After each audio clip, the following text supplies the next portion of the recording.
Cette voiture est historique. Oui, le Taycan qui a été lancé en 2019 est la première Porsche électrique de grande série de l'histoire du constructeur.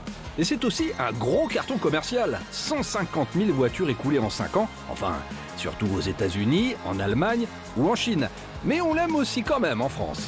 Bon, et là vous me voyez venir, 5 ans de carrière, ça sent le restylage à planer ça. Eh bien vous avez tout compris, voici le nouveau Taycan, enfin le Taycan de première génération restylé, le Taycan 1 phase 2 comme on dit. Et il révolutionne tout. Non, je déconne. Sur ce qu'il y a de visible, il n'y a quasiment pas de changement. En revanche, sur ce qui ne se voit pas, il replace la barre ici. Non, là, bon, il replace la barre très haut. Le Taycan phase 2 est toujours disponible en version berline, en break Sport Turismo comme notre modèle, et en break surélevé Cross Turismo. C'est toujours un beau bébé aussi, près de 5 mètres de long et 2,3 tonnes sur la balance. Les modifications de style sont donc légères. Vous aurez tout de suite remarqué les optiques de phare aplaties, plus carrées, avec 4 foyers d'éclairage indépendants. Ces mêmes optiques désormais séparées des ouïes latérales, sauf comme ici sur les versions turbo, qui disposent d'un kit aérodynamique plus agressif. Et sinon, à part ça, ah oui, les jantes redessinées, plus aérodynamiques désormais pour faire baisser la consommation. Et puis à l'arrière, l'écriture Porsche en relief qui peut désormais être éclairée en rouge en option. Ouh là là, fâchez ton rouge, hein. Et sinon, eh ben voilà, c'est tout. Même constat à l'intérieur, où Porsche a reconduit ce qu'il avait déjà sur le Taycan phase 1. Bon, d'un autre côté, si tous les autres modèles de la gamme l'adoptent, comme le Cayenne ou la Panamera, c'est pas non plus pour l'abandonner sur le Taycan.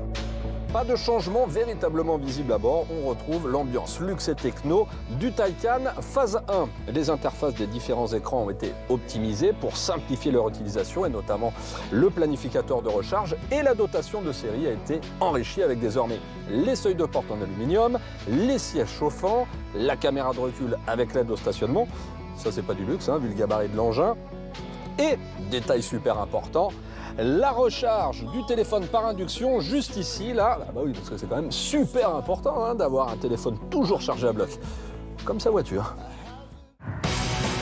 Vous êtes un peu sur votre faim? Alors passons à tout ce qui ne se voit pas. Et là, attention, ça envoie du bois.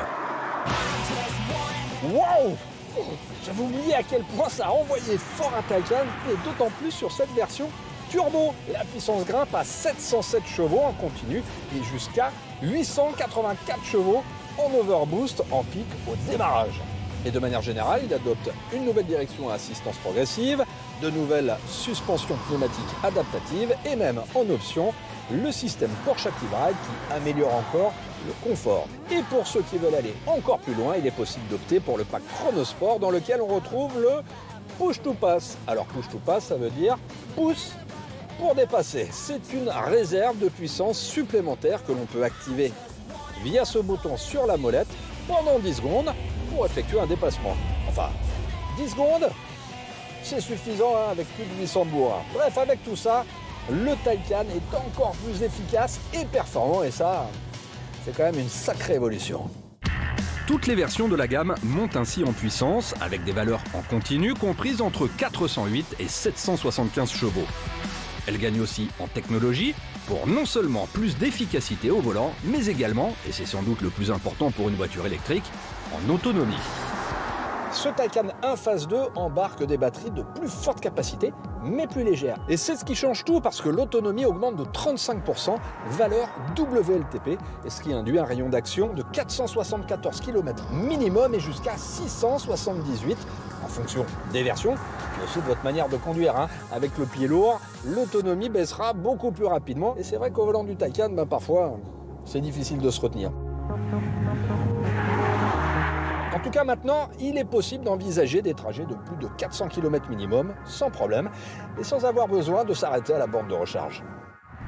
Et de toute manière, quand ça arrive, ça dure moins longtemps qu'avant. Avant, justement, avec le Taycan 1 phase 1, il fallait 37 minutes pour une recharge de 10 à 80% de capacité. Avec le Taycan 1 phase 2, 18 minutes suffisent pour le même niveau de charge. Tout ça grâce à la technologie 800 volts qui supporte désormais des charges maximales à 320 kWh contre 270 auparavant. Mais il y a une version dans la gamme qui se fiche mais alors royalement de l'autonomie ou du temps de recharge de sa batterie. Et cette version, c'est elle, la Turbo GT. Vous avez tout de suite compris que celui-là, c'était pas n'importe quel Taycan. Déjà parce qu'il a une gueule encore plus agressive, avec son big aileron fixe carbone à l'arrière et puis son kit aérodynamique spécifique. Ensuite, et surtout, accrochez-vous, c'est la Porsche la plus puissante de l'histoire. 789 chevaux en continu, 952 chevaux en push-to-pass et 1108 chevaux en pic au démarrage. Bon, j'ai envie de voir ça, moi. 3, 2, 1, go! Ça c'est violent. Ça me remonte l'estomac 0 à 100 km/h, 2 secondes de seulement. J'ai l'impression qu'on peut monter à 3000 km/h là, si le n'est pas déjà freiné. Pour enquiller le premier virage, impressionnant. Alors par rapport à la version Turbo S du Taycan, Porsche a encore optimisé les trains roulants et a réussi à alléger la voiture à moins 145 kg sur cette version équipée du pack VSAR, VSAC, je sais pas comment on dit. Enfin bon. Alors pour ça, ils ont carrément enlevé la banquette à l'arrière. Il n'y a plus rien là, il n'y a plus que du carbone. Alors bon, ça en fait pas non plus une voiture sportive ultra light. Mais elle est quand même beaucoup plus agile. Je suis mais impressionné par les relances là, c'est hallucinant. C'est ultra addictif.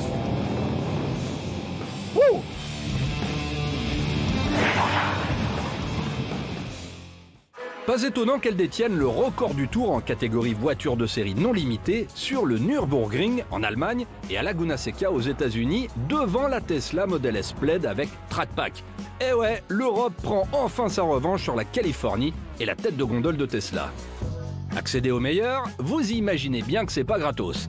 En basculant dans la deuxième phase de sa carrière, les tarifs du Taycan augmentent de 8 931 à 15 000 euros. Entrée de gamme à 105 011 euros et Turbo GT tout en haut à 246 538 euros. Bon, je sais même pas pourquoi on parle d'argent là. C'est d'un vulgaire en fait.